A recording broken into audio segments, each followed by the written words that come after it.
Air dingin membanjiri dek utama, dan dalam waktu 30 detik, feri miring 30 derajat ke kiri.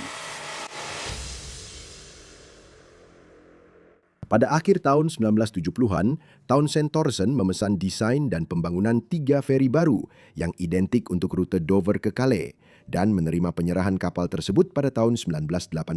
Kapal-kapal kelas Spirit diberi nama Spirits of Free Enterprise, Herald of Free Enterprise, dan Pride of Free Enterprise.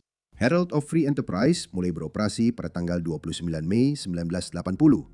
Sebuah kapal feri penumpang dan kendaraan roll-on roll-off dengan 3 baling-baling yang dibangun di Bremerhaven, Jerman. Kapal ini ditenagai oleh 3 mesin diesel 12 silinder berkekuatan 8.000 tenaga kuda yang memungkinkan kecepatan maksimum 22 knot.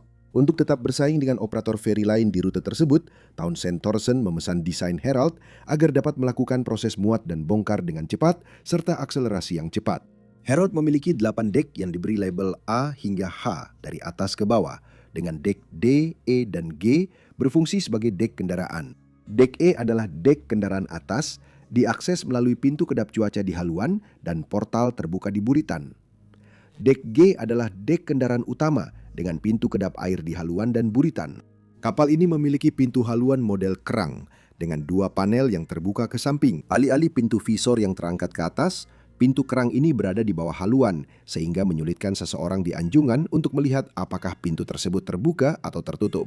Di Dover dan Calais, kendaraan bisa dimuat dan dibongkar ke dek E dan G secara bersamaan menggunakan 2 ramp, satu di atas yang lain, yang disebut link span 2 tingkat. Rem bawah menuju ke dek utama G dan rem atas ke dek E. Herald memiliki bangunan atas tertutup di atas dek sekat untuk para penumpang. Demi keselamatan dan stabilitas, kapal ini dilengkapi pintu kedap cuaca untuk mencegah air masuk dari sisi yang terpapar cuaca. Dan kapal ini juga memiliki pintu kedap air dan sekat di tempat-tempat di mana air berpotensi terkumpul di kedua sisi. Bagian haluan memiliki pintu kedap air di dalam dan di luar, sedangkan bagian buritan hanya memiliki pintu kedap air di luar. Pintu haluan dioperasikan secara hidrolik, dibuka dengan cara diayunkan ke kedua sisi dan disimpan di sisi kapal. Pintu haluan bagian dalam berfungsi sebagai penghalang tambahan agar air tidak masuk ke dek kendaraan utama. Pintu tersebut dibuka dengan cara dimiringkan ke bawah dan ditutup pada segel kedap air di sekat yang merupakan bagian penampang melintang kapal yang diperkuat. Herald dilengkapi dengan perlengkapan penyelamatan yang memadai dan kru dilatih untuk prosedur darurat agar dapat mengevakuasi kapal dalam waktu 30 menit. Herald tidak hanya mematuhi, tetapi juga membawa perlengkapan melebihi persyaratan yang ditetapkan. Herald dan 2 kapal saudaranya dibangun untuk rute Dover ke Calais. Kapal-kapal tersebut dilengkapi dengan mesin yang kuat, feri Ro-Ro mampu berakselerasi dengan cepat untuk menyeberangi selat dengan kecepatan tinggi. Kapal-kapal tersebut juga dirancang untuk menurunkan penumpang dan kendaraan dengan cepat, lalu segera menaikkan penumpang dan kendaraan untuk perjalanan kembali. Setelah kapal-kapal tersebut mulai beroperasi, Townsend Thoresen dianugerahi rute baru antara Dover dan pelabuhan Zeebrugge di Belgia. Ketiga kapal kelas Spirit mulai melayani rute baru ini. Namun, jembatan penghubung yang digunakan untuk memuat di Zeebrugge tidak dirancang untuk kapal-kapal kelas Spirit. Jembatan itu hanya memiliki 1 tanjakan dek, yang berarti dek E dan G harus dimuat satu persatu, bukan secara bersamaan, dan tanjakan tersebut tidak bisa diangkat cukup tinggi untuk mencapai dek E.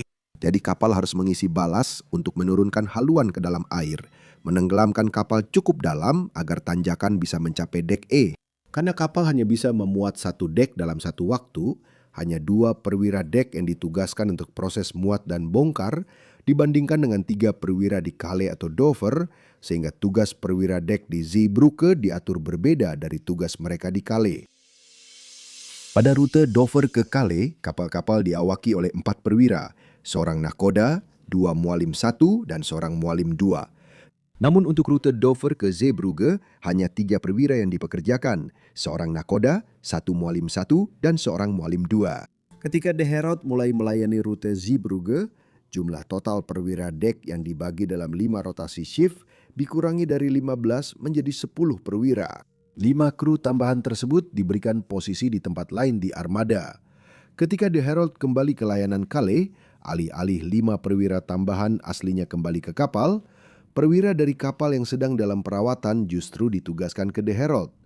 Karena sistem ini, sebagian besar perwira sementara hanya perlu menangani beberapa tugas saja.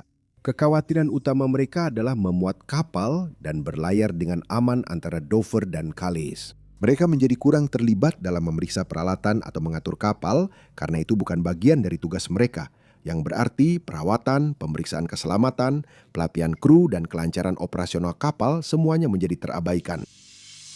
Pada tanggal 6 Maret 1987, menjelang akhir musim dingin, Herald mulai memuat di pelabuhan Zeebrugge. Tangki balas Herald di haluan dibanjiri air untuk menurunkan haluan saat mereka memuat idek. Pada pukul 17.40, pemuatan idek selesai, jadi mereka memindahkan rem ke G-deck. Mualim 1 memerintahkan agar tangki balas dipompa keluar untuk menaikkan haluan.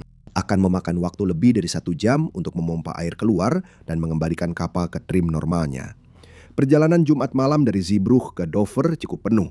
Banyak penumpang di kapal yang kembali ke Dover.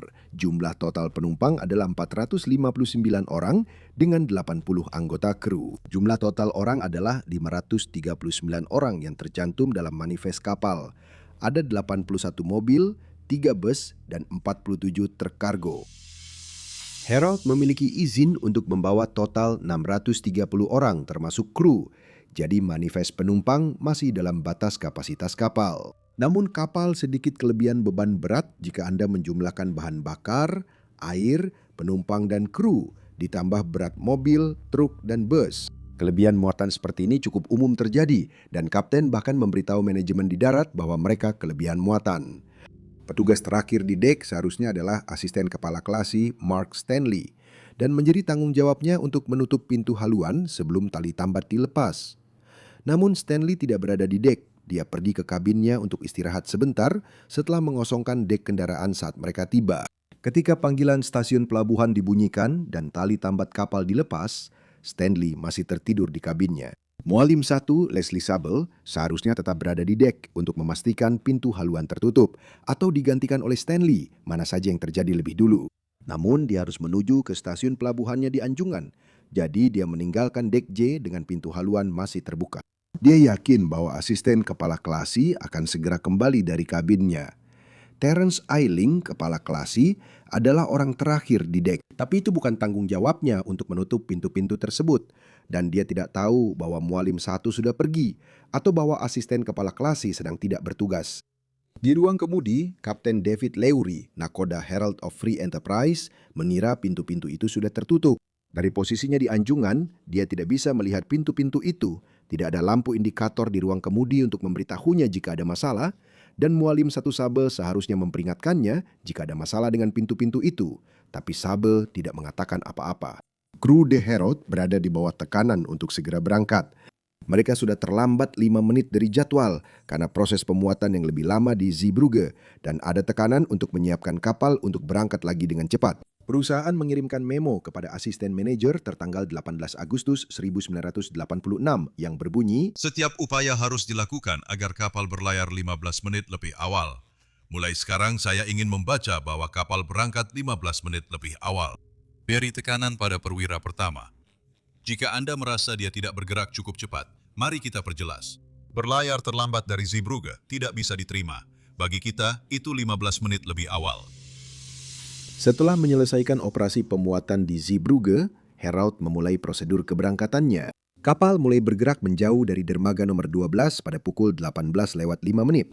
Kapal mundur keluar dari dermaga, lalu berbelok ke kanan di ujung Kennedy Key. Setelah menyelesaikan putarannya, kapal berlayar menuju pintu keluar pelabuhan dengan kecepatan 14 knot. Cuacanya baik, dengan angin timur yang sepoi-sepoi dan gelombang kecil. Pada pukul 18.24, sedikit kurang dari 20 menit setelah mesin dinyalakan, Herald melewati pemecah gelombang luar pelabuhan. Herald sedang terlambat, dan Kapten Lowry ingin mengejar waktu yang hilang. Dia mengabaikan pembatasan kecepatan kapal yang seharusnya mencegah air masuk ke atas haluan. Saat kapal condong ke depan, Herald mempercepat dari 14 menjadi 19 knot. Haluan kapal yang sudah rendah di permukaan air semakin masuk ke bawah garis air sehingga meningkatkan tinggi gelombang di haluan. Di perairan dangkal, kapal mengalami gaya yang disebut squat. Saat air mengalir di bawah kapal di perairan dangkal, air itu tertekan ke ruang yang lebih sempit dan ketika air bergerak lebih cepat, tercipta tekanan rendah yang menarik kapal semakin ke bawah. Haluan feri berada rendah di permukaan air dan efek skuat menariknya semakin dalam. Dengan pintu haluan terbuka, air laut yang dingin meluap melewati bowsprit dan mengalir ke dek utama. Kebanyakan kapal dibagi menjadi beberapa kompartemen kedap air, tetapi feri Ro-Ro seperti Herald memiliki dek kendaraan yang merupakan satu ruang terbuka tanpa sekat. Saat feri mempercepat laju, air laut mengalir sepanjang kapal. Air yang masuk itu menambah berat feri, mendorongnya jauh melampaui batas muatan yang sudah berlebih. Lapisan air membanjiri seluruh panjang dek utama. Saat feri bergoyang perlahan dari sisi ke sisi karena gelombang kecil, air mengikuti gerakan feri. Fenomena ini disebut efek permukaan bebas. Air laut menumpuk di sisi kiri dek kendaraan, mengganggu keseimbangan feri. Dalam hitungan detik, feri miring 30 derajat ke kiri, lalu air menetap dan kapal tidak miring lebih jauh. Kapten dan kru hanya punya sedikit waktu untuk menarik napas sebelum Herald berbelok sedikit ke kanan karena berat air di atas kapal, lalu perlahan-lahan kapal itu miring hampir 90 derajat. Pada pukul 18.28, Herald terbalik di atas gundukan pasir dengan sisi kanannya berada di atas permukaan air. Belokan mendadak ke kanan di saat-saat terakhir ini, dan terbaliknya kapal di atas gundukan pasir mencegah Herald tenggelam sepenuhnya ke dalam air dalam di tengah channel. Rangkaian peristiwa ini berlangsung kurang dari 90 detik. Para awak kapal tidak punya waktu untuk mengirim panggilan Mayday, memberitahu penumpang, menurunkan sekoci, atau membagikan jaket pelampung. Air dengan cepat membanjiri sistem kelistrikan kapal dan menyebabkan korsleting, baik pada daya utama maupun darurat, sehingga kapal feri terbenam dalam kegelapan. Ini adalah saat air pasang dan Herald rebah di sisi kirinya, setengah tenggelam di perairan dangkal kurang dari 1 mil dari pantai. Kapal keruk Belgia Sunderis sedang melakukan pengerukan di antara New Mole dan Old Mole. Di sisi barat kanal, kru memperhatikan Herald berbelok ke kanan, melakukan belokan tajam hampir tegak lurus dengan kanal. Kemudian miring ke kiri dan terguling ke sisi kirinya, lalu terbalik di atas gosong pasir. 30 detik kemudian, lampu feri itu menghilang. Sunderis segera memberitahu Port Control Zeebrugge melalui VHF sambil mengarahkan kapal ke lokasi kecelakaan. Mereka melaporkan bahwa pintu haluan tampak terbuka lebar. Sunderis adalah kapal pertama yang tiba di lokasi kejadian, dan awak kapal segera mulai mencari korban selamat di atas Herald. Banyak orang yang berada di sisi kanan atau sisi atas kapal berhasil merangkak melalui koridor dan melarikan diri ke sisi feri. Yang lain terendam di air yang sangat dingin tanpa jaket pelampung dalam kegelapan total. Beberapa orang berhasil memanjat ke tempat yang aman, sementara yang lain berjuang untuk bertahan di antara puing-puing dan tubuh yang mengapung. Anggota kru yang berhasil keluar ke sisi atas feri menyadari masih ada penumpang yang terjebak di dalam kapal. Pelatihan mereka selalu berfokus pada evakuasi kapal dengan setidaknya 30 menit untuk meluncurkan sekoci dan menurunkan semua orang dengan aman. Kru tidak siap menghadapi skenario ini. Kepala Klasi Ailing mengambil tanggung jawab untuk mengatur upaya penyelamatan. Tim penyelamat kru masuk ke dalam feri untuk mencari penumpang yang masih terjebak. Tim lain menunggu di luar feri dan memimpin penumpang ke area penampungan sementara, serta membantu penumpang saat mereka menunggu tim penyelamat datang. Tim pertama pergi ke anjungan untuk memeriksa para petugas, lalu mereka bergerak melewati ruang penumpang. Mereka masuk dengan memecahkan jendela di bagian atas kapal, menurunkan tali ke dalam kegelapan di bawah, dan menarik penumpang keluar dari air. Suhu laut pada bulan Maret hampir membeku, jadi mereka berpacu dengan waktu melawan serangan hipotermia. Tim di dalam feri mencari siapapun yang masih hidup. Mereka harus bertindak cepat dan segera memutuskan apakah seseorang yang tidak sadarkan diri itu sudah meninggal atau masih hidup. Mereka memisahkan korban yang masih hidup ke kiri dan yang sudah meninggal ke kanan. Siapapun yang berteriak akan diprioritaskan. Saat mereka bergerak melalui lorong-lorong yang tergenang air dalam kegelapan, para kru mendengar suara rekan-rekan mereka yang menangis minta tolong. Satu-satunya hal yang lebih buruk daripada mendengar tangisan itu adalah ketika suara-suara itu tiba-tiba hening. Tidak butuh waktu lama bagi layanan penyelamatan untuk tiba, tetapi kru Herald tetap berada di bangkai kapal untuk membantu mengevakuasi penumpang yang masih hidup. Anggota kru terus bekerja sampai mereka roboh karena kelelahan atau dipindahkan oleh layanan penyelamatan. Port Control Zeebrugge mengirimkan siaran Mayday yang meminta semua kapal untuk membantu. Kapal feri di sekitar, kapal tunda, tongkang derek, dan banyak kapal kecil serta kapal nelayan tiba di lokasi. Mereka mencari korban selamat di area tersebut. Kapal Roro Gabriel Ver menurunkan jangkar tepat di sebelah barat bangkai kapal dan menyiapkan helipad di dek atasnya. Kemudian mereka membuka rem buritan untuk menerima korban. Helikopter Angkatan Udara Belgia dan penyelam Angkatan Laut tiba pada pukul 19.25. Mereka mengordinasikan operasi penyelamatan yang melibatkan kapal Angkatan Laut dari Inggris, Belanda, dan Jerman. Polisi, pemadam kebakaran, dan layanan darurat pelabuhan bersiaga untuk menyambut para penyintas yang akan dibawa ke daratan. Armada ambulans siap siaga untuk membawa para penyintas ke 6 rumah sakit yang siaga penuh. Relawan Palang Merah dari berbagai latar belakang berkumpul untuk memberikan dukungan dan penghiburan kepada para penyintas dan keluarga mereka. Pencarian terus berlanjut hingga dini hari. Pada pukul 2:15 pagi, tepat setelah air surut, para penyelamat mulai melakukan pencarian sistematis di bangkai kapal. Arus pasang mulai berbalik.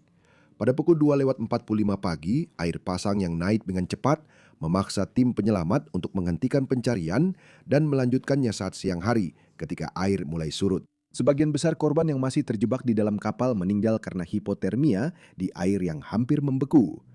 Meskipun ada upaya penyelamatan dari penjaga pantai, angkatan laut, dan warga sipil, lebih dari sepertiga orang di dalam kapal tidak berhasil keluar dengan selamat. Sebanyak 193 nyawa hilang, termasuk setengah dari 80 awak kapal. Sebagian besar korban adalah warga negara Inggris. Hampir semua korban meninggal karena tenggelam atau hipotermia. Menjelang akhir April 1987, Harold berhasil diapungkan kembali dan ditarik ke galangan kapal di pelabuhan Vlissingen, Belanda. Rencana awalnya adalah memperbaiki kapal tersebut dan mengoperasikannya kembali, tetapi tidak ada pembeli yang ditemukan sehingga Harold dijual untuk besi tua. Merek Townsend Touriston ditutupi cat untuk pelayaran terakhirnya ke tempat pembongkaran kapal di Taiwan. Pada bulan Oktober tahun 1987, juri di pemeriksaan koroner mengeluarkan 187 putusan kematian akibat perbuatan melawan hukum. 7 orang yang dipekerjakan oleh perusahaan didakwa dengan menyebabkan kematian karena kelalaian berat, dan perusahaan operator P&O European Ferries didakwa dengan kelalaian korporasi yang menyebabkan kematian. Namun kasus tersebut runtuh ketika hakim mengarahkan juri untuk membebaskan perusahaan dan 5 terdakwa paling senior. Undang-Undang Pelayaran Niaga tahun 1979 menyatakan bahwa bukan merupakan pelanggaran bagi kapal feri Roro untuk berlayar dengan pintu haluan terbuka. Sejak saat itu, beberapa perbaikan pada desain jenis kapal ini telah dimasukkan ke dalam peraturan. Indikator di haluan menunjukkan apakah pintu haluan terbuka. Rampa kedap air dipasang di bagian haluan di depan kapal dan flap pembuangan yang memungkinkan air keluar dari dek kendaraan. Pada tahun 1990, peraturan mengenai jarak antara dek kendaraan dan garis air dinaikkan dari 76 cm menjadi 125 cm untuk semua kapal Roro baru. Beberapa kapal telah sepenuhnya menghilangkan konfigurasi pintu haluan dan hanya menggunakan desain pintu belakang. Peraturan baru dari Organisasi Maritim Internasional telah diberlakukan yang melarang adanya dek terbuka tanpa sekat sepanjang ini pada kapal penumpang Roro. Kedua kapal saudari Harold beroperasi selama hampir 2 dekade sebelum akhirnya dipensiunkan dan dibesituakan pada tahun 2012 dan 2015. Untuk menonton bencana lainnya, klik video yang ada di layar sekarang.